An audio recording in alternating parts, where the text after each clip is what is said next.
This is an update on where I am with the module to score a WRABF target.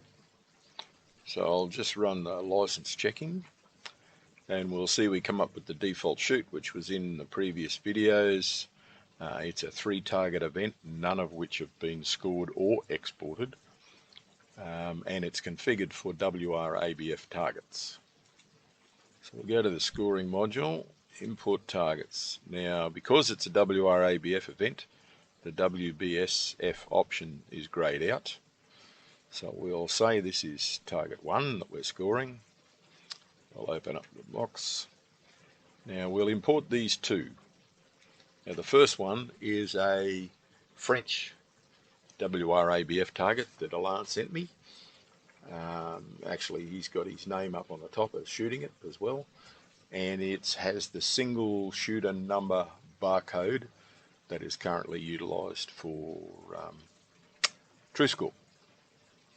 The second one is an Australian WRABF target, which has our more complex barcode on it, with the shooter number, the match, and the target number all embedded in the barcode.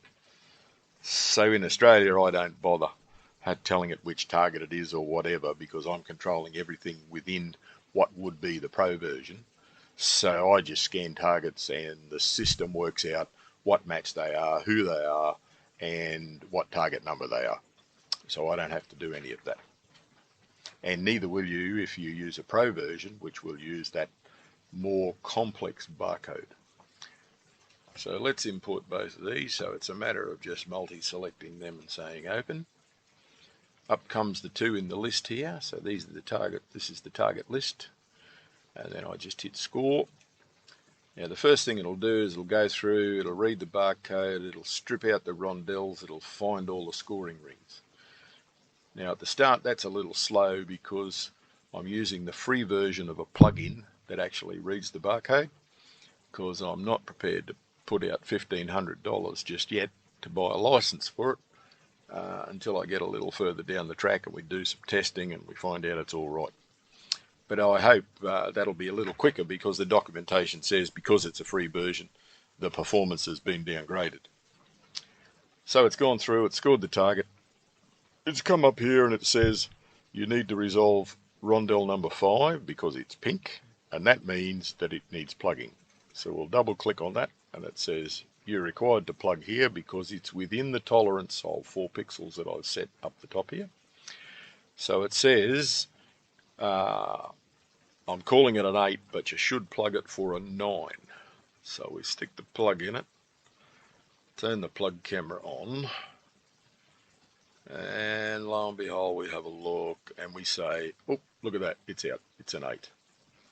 Now in the pro version, this will actually be active. In the club version that I'm running here, that would normally not be visible, but I've left it visible just to show you where it'll be.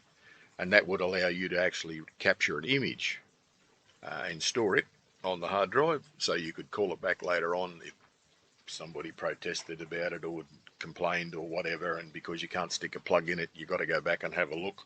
Well, there's the photographic evidence of where the plug was sitting in it when the scorer scored the target. So that's an 8. It says 8 here. So I'll say it's an 8 plugged. So I click on here, I'll update the score.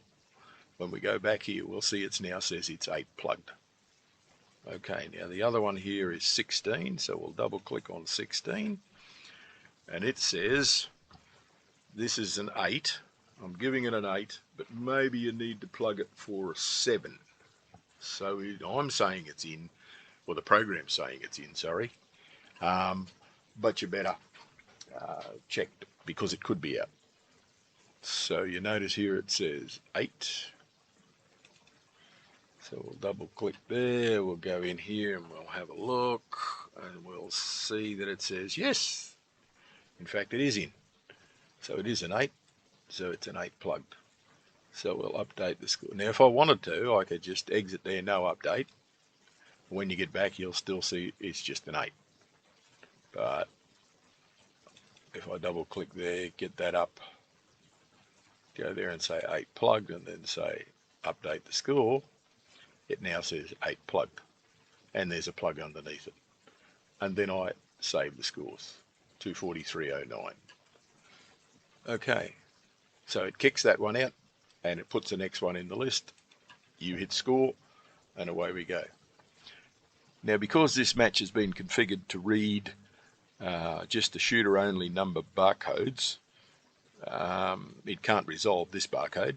A, because there's not enough of it, because I haven't punched out a big enough window, and B, there's way too much information for it to resolve a single number.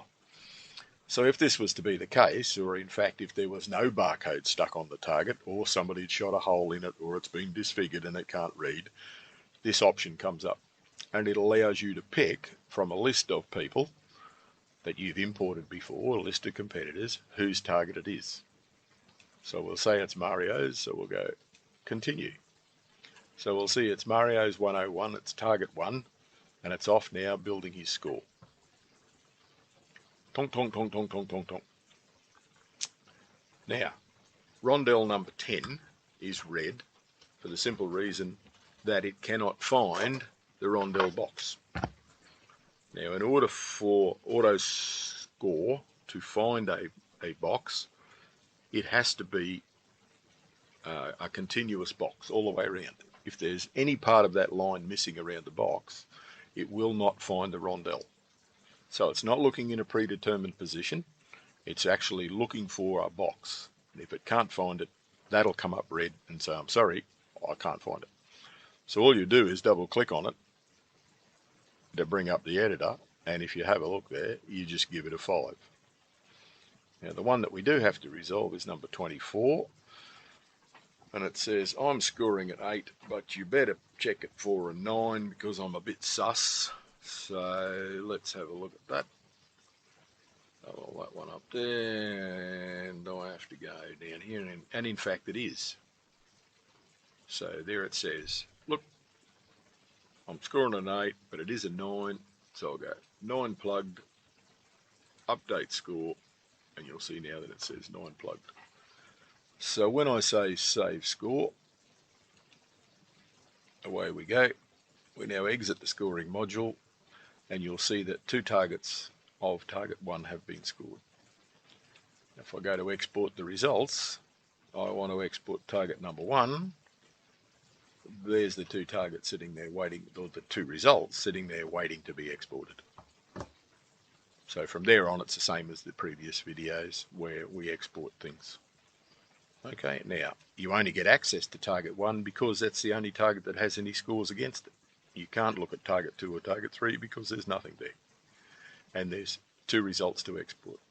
If I look at all the results, of course it's going to be exactly the same thing. Not previously exported, same thing. Okay, so that's where I'm up to in terms of the scoring routine. The next thing to do now on the weekend is I'll shoot a couple of the WRABF targets that Alan sent me, and I'll stick some labels on them and scan them, and I'll write that little part of the module that scores them. So the next one you'll see will be the WRABF targets. And then we're getting pretty close to having something that Marcus can test. So until then, I'll see you next time.